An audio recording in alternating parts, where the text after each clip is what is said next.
అధిక బరువు అనేక సమస్యలకు కారణం. సాహితీ యోగా ఆన్లైన్ క్లాసులో జాయిన్ అవ్వండి.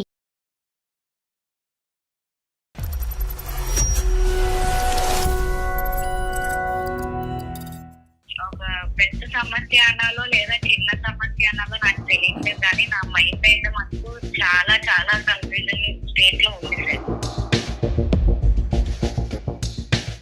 సంబంధం అయితే వచ్చింది సార్ నాకు. ఆ అబ్బాయి అయితే చాలా మంచోడు, చాలా వెల్ ఎడ్యుకేటెడ్, మంచి జాబ్ ఉంది, చాలా అందగాడు సార్. అందగాడు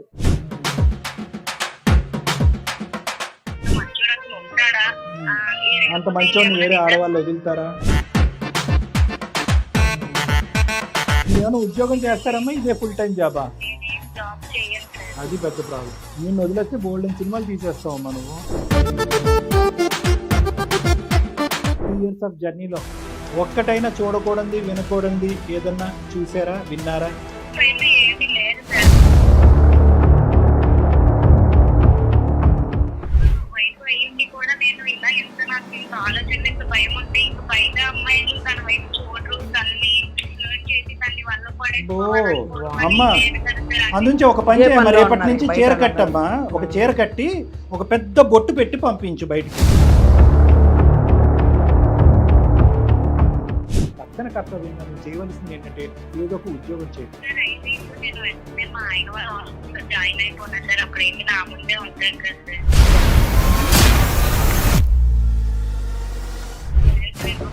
ఉంటే కనుక నన్ను నేనే ఏమైనా చేసేసుకునేదాన్నేమో. అక్కడ దాకా వద్దులేదు అమ్మ. దానికంటే ముఖ్యం ఏంటంటే నువ్వు అర్థం చేసుకోవాల్సింది, ఇది అందమైన జీవితం ప్రోగ్రామ్ నుంచి వచ్చిన కాలే. నేను డాక్టర్ కళ్యాణ్ చక్రవర్తి, ఆవిడ నిరుపమ మేడమే. ఇందులో ఏ అనుమానం లేదమ్మా.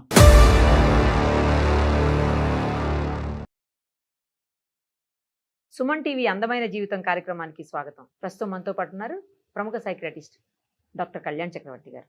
డాక్టర్ గారు నమస్తే మేడం. సార్, డాక్టర్ గారు జనరల్ గా ఆలోచన వరకు పర్వాలేదు మేడం, విపరీతంగా ఆలోచిస్తే అది విపరీత ధోరణులకే దారితీస్తుంది. దానికి బెస్ట్ ఎగ్జాంపులే ఈ కేసు. Okay madam. స్వాతి అనే ఆమె మనకు మెయిల్ చేశారు. స్వాతి గారు, ఇప్పుడు ఒక్కసారి చూద్దాం అసలు కేసు ఏంటో, చూస్తే మనకు అర్థమవుతుంది. హలో హలో, ఎవరండి? అమ్మా స్వాతి గారేనా? అవునండి. మీరు?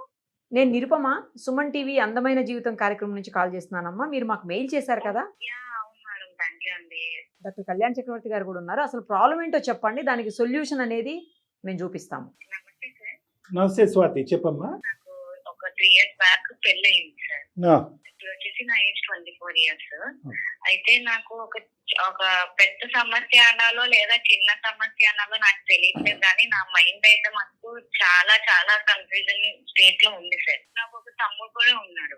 అయితే చిన్నప్పటి నుంచి ఏమైనా ఉన్నా సరే కంపారిజన్ చేసేసుకోవడము, లేదంటే ఇప్పుడు మా ఫాదర్ ఏమైనా తీసుకొచ్చారనుకోండి, నాకు చిన్నది ఇచ్చి తనకు పెద్దది ఇచ్చారనుకో, ఏంటిది నాకు ఎందుకు ఇవ్వట్లేదు, నేను అంటే ఇష్టం లేదేమో, నేను ఎక్కడైనా దొరికానేమో వీళ్ళకి, అట్లా చిన్నప్పుడు స్టేజ్. ఇప్పుడు అలాగా నాకు ఎక్కువ ఆలోచన అనేది ఉంది సార్, ప్రతి స్టేజ్ ఆఫ్ లైఫ్ లో కూడా.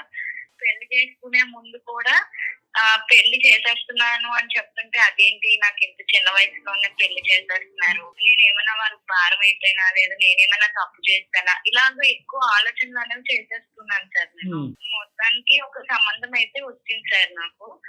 ఆ అబ్బాయి అయితే చాలా మంచోడు, చాలా వెల్ ఎడ్యుకేటెడ్, మంచి జాబ్ ఉంది, చాలా అందగాడు సార్. మెయిన్ గా అందగాడు.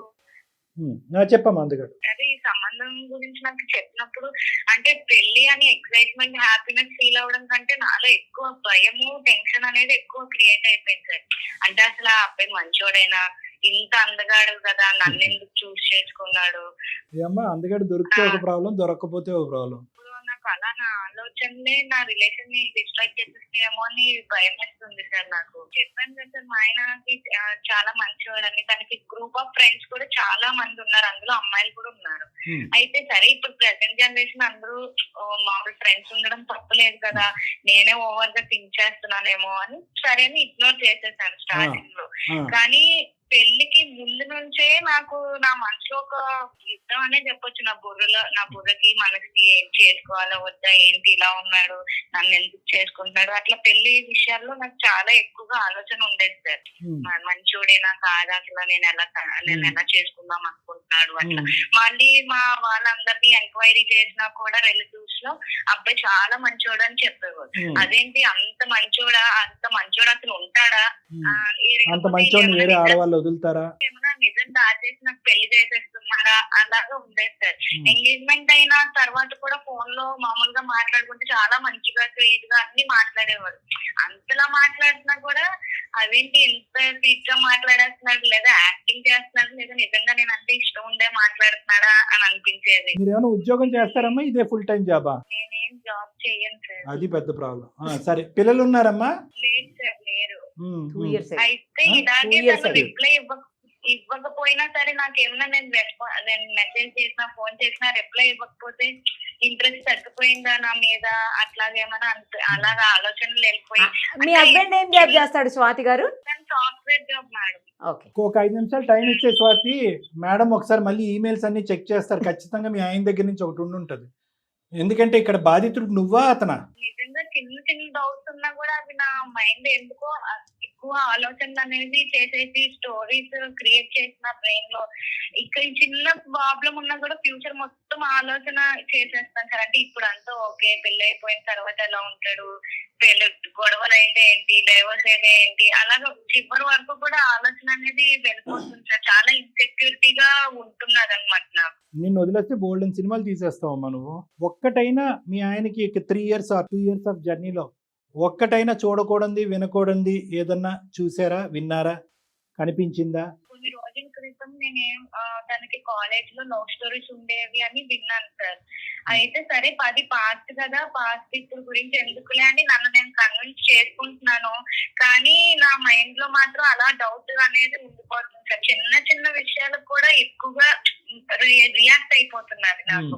అంటే ఇప్పుడు తను ఎవరైనా ఏదైనా సోషల్ మీడియాలో తను ఎక్కడైనా మెసేజ్ చేసినా, లైక్ చేసినా, అంటే ఈ అమ్మాయి అంటే తనకి ఇష్టమేమో, అంటే ఎప్పుడు ఫోన్ లో బిజీగా ఉంటున్నాడు, చాట్ చేస్తున్నాడు, వేరే వాళ్ళు అంటే ఇష్టమేమో, నేను అంటే ఇష్టం లేదేమో అని అట్లా అనిపిస్తుంది. అంటే తను నార్మల్ గా బిహేవ్ చేస్తున్నాం కూడా నా ముందు ఏమైనా యాక్టింగ్ చేస్తున్నాడేమో అట్లా మంచివాడిలాగా అని, అలా నన్ను ఏమైనా కంపేర్ చేసుకుంటున్నాడా అని.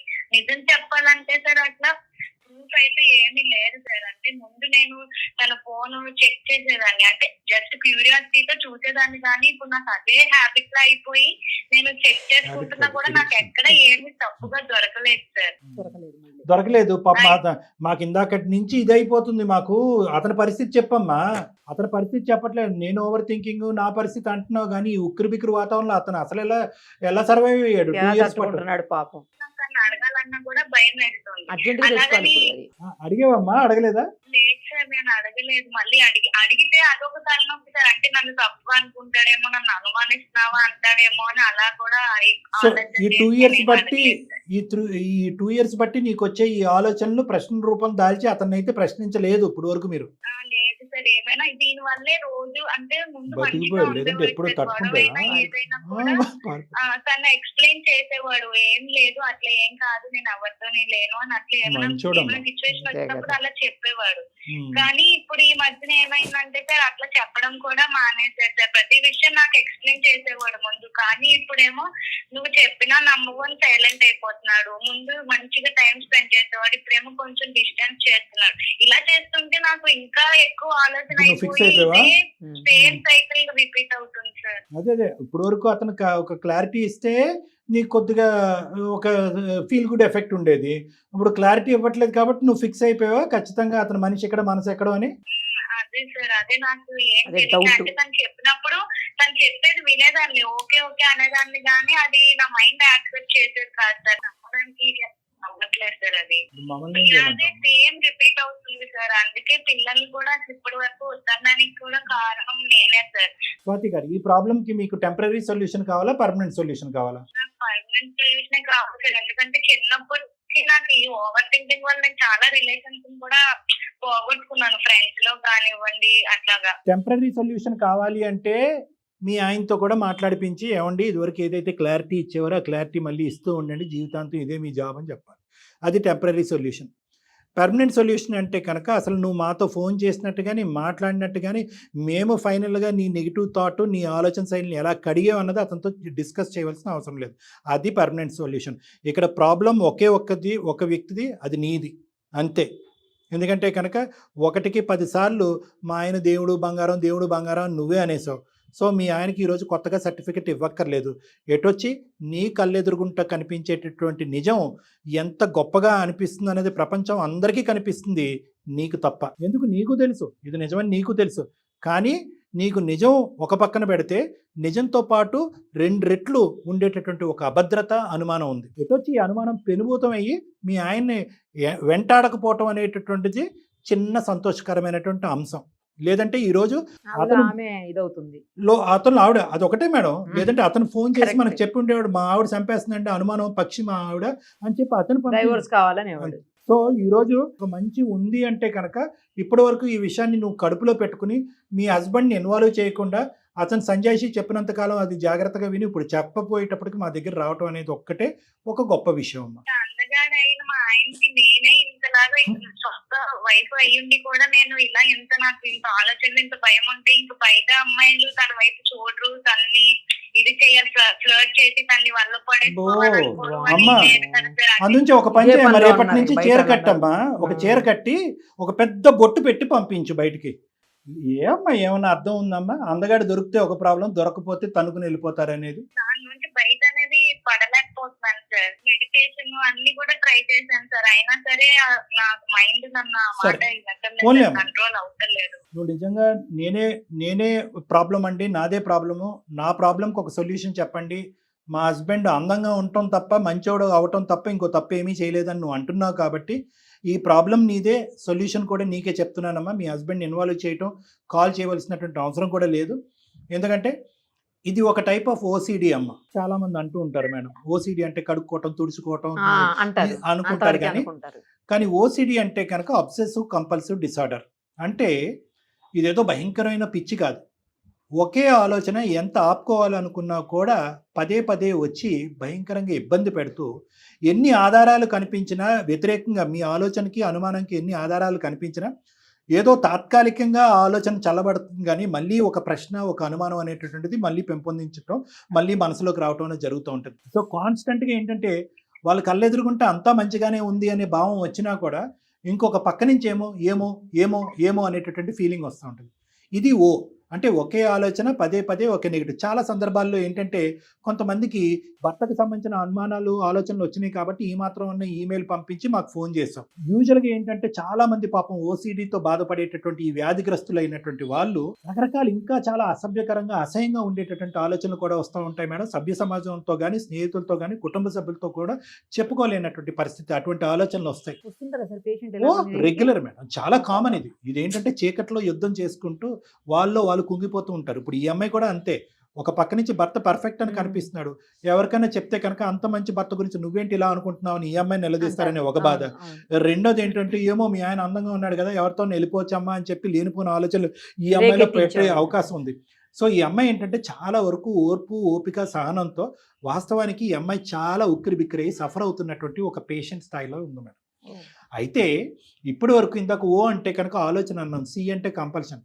ఇప్పటి వరకు ఆ అమ్మాయికి ఉపయోగపడినటువంటి ఒక మెడిసిన్ ఏమన్నా ఉంది అంటే కనుక అది వాళ్ళ భర్తకి చెప్పుకోవటం. మంచోడు కాబట్టి ఆ అమ్మాయిని పక్కన కూర్చోబెట్టి విను, ఇవన్నీ గతం, నాకు ప్రస్తుతం అయితే ఎవరూ లేరు, నువ్వు అన్నీ ఊహించుకుంటున్నావు, అనుమానం పడుతున్నావు, అవేమీ లేదు, నాకు నువ్వు, నీకు నేను, ఇది తప్ప ఇంకెవరు లేరు అని చెప్పి చక్కగా చెప్పేవాడు. కానీ ఒక మనిషి ఎంతవరకు చెప్తాడు? నీకో దండం అమ్మ అని చెప్పి 4 కొబ్బరికాయలు కొట్టి ఇంకా చెప్పడం ఆపేశాడు. ఎందుకంటే అతనికి కూడా అర్థమైంది. స్లోగా ఈ అమ్మాయి అతను క్లారిఫికేషన్ ఇచ్చేదానికి ఆ అమ్మాయి ఎడిక్ట్ అయిపోతుంది.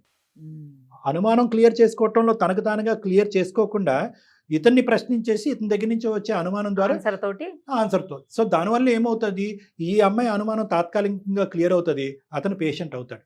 సో అతనికి అవగాహన వచ్చి, ఆలోచన వచ్చి, ఈ సమస్యకి పరిష్కారం ఏంటంటే ప్రశ్న నీదే, సమాధానం నీ దగ్గరే ఉంది, ఒకే ప్రశ్నకి 10 సార్లు నేను సమాధానం చెప్పక్కర్లేదు, నేను కరెక్ట్ అని చెప్పి ఇంతకు ముందు వచ్చినటువంటి ఆ సమాధానాన్ని నువ్వు మళ్ళీ రివైజ్ చేసుకుని ఆలోచించుకుంటూ ఉండిపో అని చెప్పి అతను షట్ అయిపోయాడు. దాంతో ఈ అమ్మాయికి ఊపిరి ఆడట్లేదు. లేదంటే ఇప్పటికీ కూడా అతను కంటిన్యూస్ గా క్లారిటీ ఇచ్చే వ్యక్తి అయితే కనుక ఈ అమ్మాయి ఇప్పటికీ మనకి ఈమెయిల్ రాదు. ఎందుకంటే ఈవిడ పేషెంట్, అతను డాక్టర్. అతను ఎప్పుడైతే కనుక నేను నీకు వైద్యం చేయను, ఈ విధమైనటువంటి టెంపరీ వైద్యం చేయను అని అన్నాడో అప్పుడు మనం గుర్తొచ్చి ఆ అమ్మాయి చెప్పింది. సో కాబట్టి అమ్మ స్వాతి, ఇదేంటంటే పెద్ద తర్జన భర్జన లోనవ్వాల్సినటువంటి సమస్య కాదమ్మా. ఇది ఒక టైప్ ఆఫ్ డిప్రెషన్. ఆ డిప్రెషన్కి ఇంకా స్పెసిఫిక్గా పేరు చెప్పండి డాక్టర్ గారు అంటే నెగిటివ్ థింకింగ్, ఇంకా స్పెసిఫిక్గా చెప్పండి అంటే ఓవర్ థింకింగ్, ఇంకా స్పెసిఫిక్గా చెప్పండి అంటే OCD. ఇది ఒక మానసిక వ్యాధి. దీనికి అద్భుతమైనటువంటి పరిష్కార మార్గాలు ఉన్నాయి. కాబట్టి నువ్వు చేయవలసింది ఏంటంటే, నువ్వు ఒక టైము ఒక సందర్భం తీసుకుని నా అపాయింట్మెంట్ తీసుకుంటే తాత్కాలికంగా కౌన్సిలింగ్ చేస్తాం. ఒకప్పుడు కౌన్సిలింగ్ వర్కౌట్ అవ్వకపోతే ట్రీట్మెంట్ పెట్టుకుంటాం. వెంటనే ఆలోచనలకు ఒక బ్రేక్ అనేది పడుతూ ఉంటాయి. ఎందుకు అంటే కనుక, సార్ నాకు మీరు ఏదో ఒక సొల్యూషన్ చెప్పేసి ఈ కాల్లోనే నాకు చెప్పండి అంటే కనుక నిజంగా నువ్వు బాధపడటానికి ఒక ఆవగింజంత వాస్తవమైనటువంటిది ఉంటే కనుక ఈరోజు నేను చెప్పుండేవాడిని.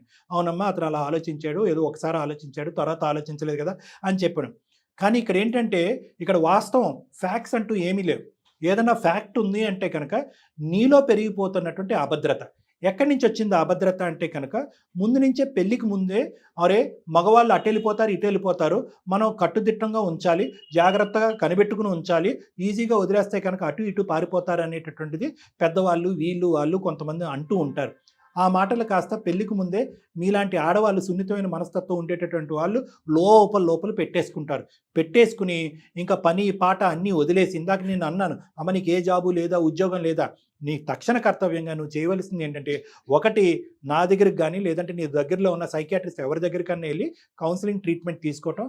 రెండోది తక్షణ కర్తవ్యంగా ఏదో ఒక ఉద్యోగం చేయటం. Empty mind is a devils workshop అంటారు. ఖాళీగా ఉండే ఒక మనసు దెయ్యాల కొంప అంటారు. సో నీకేంటంటే వేరే ఆలోచన లేకుండా కాన్స్టెంట్గా ఫుల్ టైం జాబు, భర్తను కాపాడుకోవాలి, భర్తను ప్రొటెక్ట్ చేసుకోవాలి, భర్త అందాన్ని కాపాడుకోవాలి, వేరే ఆడవాళ్ళు నా భర్తకు దగ్గర రాకుండా చూసుకోవాలనే కాన్సెప్ట్లోనే నువ్వు బతికేస్తున్నావు. మీ హస్బెండ్కి చిరాకు వచ్చి కోపం వచ్చి తిట్టి ఇంకో విధంగా మాట్లాడక ముందే నువ్వు నా ట్రీట్మెంట్కో లేదంటే వేరే సైకియాట్రిస్ట్ ట్రీట్మెంట్కో వెళ్ళాలి అనేది నా విజ్ఞప్తి అమ్మ.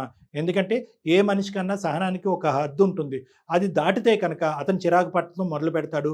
మీ ఇద్దరి మధ్యన ఉండే ప్రేమ ఆప్యాయతలు కాస్త కనుమరుగవటానికి అవకాశం కూడా బ్రేక్ అయిపోతుంది. సార్ అయితే ఇప్పుడు నేను వెంటనే మా ఆయన వాళ్ళ ఆఫీస్ లో జాయిన్ అయిపోయినా సార్, అప్పుడైతే నా ముందే ఉంటాడు కదా సార్. ఏంటమ్మా వర్క్ ఫ్రమ్ మా ఆయన వాళ్ళ ఆఫీస్ లో జాయిన్ అయిపోయినా అప్పుడైతే నా కళ్ళ ముందే ఉంటాడు కదా అంటుంది. అమ్మా ఇటువంటి పరిష్కారాలు చెప్పడానికి కాదమ్మా. మీ ఆయన ఆఫీస్లో నువ్వు జాయిన్ అయినా ఎక్కడున్నా at the end of the day అతని చుట్టుపక్కల ఆడవాళ్ళు ఉన్నంతసేపు నీ ఆలోచన ఎలాగే ఉంటుంది. అది సమస్యకి పరిష్కారం కాదు. సమస్యకి పరిష్కారం ఏదైనా ఉంటే కనుక నీ ఆలోచన శైలి, నీ వ్యక్తిత్వాన్ని, నీ మనస్తత్వాన్ని ఎలా మార్చాలి అనేది పర్మనెంట్ సొల్యూషన్. ఉద్యోగం జాయిన్ అవ్వమన్నానే కానీ మీ ఆయన ఆఫీస్లోనే జాయిన్ అవ్వు, అతను టేబుల్ మీద వెళ్ళి కూర్చో, అతను కుర్చీలో కూర్చుంటాడని నేను చెప్పలేదమ్మా. అది సొల్యూషన్ కాదు. దయచేసి ఆ ఆలోచన విరమించుకో. మాకే హాస్యాస్పదంగా నవ్వుగా ఉంది. పర్మనెంట్ సొల్యూషన్ వెతకడానికి మా యొక్క సహకారం కావాలంటే ఖచ్చితంగా మేము హెల్ప్ చేస్తాం. నేను ఒక్కదాన్ని రావాలా సార్, లేదా మా ఆయన్ని కూడా తీసుకుని రావాలా సార్? అంటే ఇప్పుడు నేను కూడా ఉద్యోగం జాయిన్ అయ్యాను అనుకో, ఆయన కూడా నాకులాగే ఆలోచనలు వచ్చేస్తే అప్పుడు ఇద్దరికి ఎక్కువ ఆలోచనలు మొత్తానికి డిస్టర్బ్ అయిపోతుంది. అమ్మ నీకు ఒక ఒక ప్రాబ్లం ఉందనుకున్నానే కానీ 2 ప్రాబ్లమ్స్ ఉన్నాయమ్మా నీకు. అస్సలు మీ ఆయన్ని తీసుకురావాల్సినటువంటి అవసరం లేదు. ఎందుకంటే ఇలాంటి నిజాలు, ఇలాంటి పిచ్చి మాటలు విని అతను పిచ్చోడు అయిపోతాడు. నేను అనేది ఏంటంటే, అతనికి నా నోటు ద్వారా కానీ ఎవరి నోటు ద్వారా కానీ నువ్వు ఇంత అడ్డదిడ్డంగా ఆలోచిస్తున్నావు అని తెలియటం అనేటువంటి అనవసరం. నీ మీద ఉండే గౌరవం పోతుంది. ఇది చాలా సింపుల్ లాజిక్. నా దగ్గరికే అక్కర్లేదు. మీ దగ్గరలో ఉండేటటువంటి సైకియాట్రిస్ట్ ఎవరి దగ్గరికన్నా వెళ్ళండి. కరెక్ట్గా ఒక 1 నెల రోజులకు సంబంధించినటువంటి ట్రీట్మెంట్ అది అయిపోతే కనుక నువ్వు ఫ్రీ, అతను ఫ్రీ. 1 month లో అయిపోతుందా? అయిపోద్ది మేడం, మాక్సిమం అయిపోతుంది. ఉంటే కొద్దిగా ఏదైనా ఉంటే ఉండొచ్చు కానీ మాక్సిమం అయితే క్లియర్ అవుతుంది.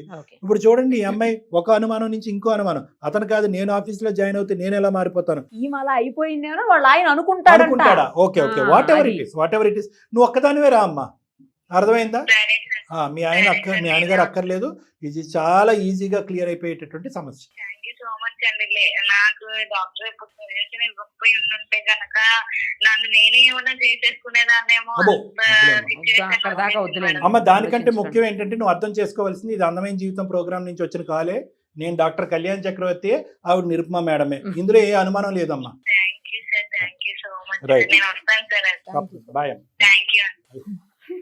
మరి చూసారు మరి. మామూలు అనుమానం కాదు మరి సార్ మరి అసలు. అందు గురించి అది కూడా క్లారిటీ ఇచ్చేసాం. అసలు చూడండి, ఫస్ట్ ఏమో హస్బెండ్ మీద అనుమానం, ఆ తర్వాత ఏమో మళ్ళీ హస్బెండ్ అలా అనుకుంటాడేమో తన గురించి. అనుకుంటాడేమో అని అనుమానం, ఇంకొకటి ఏమో అంటే ఆవిడలాగే పచ్చకామర్లకు వచ్చాడు అందుకే పచ్చగా.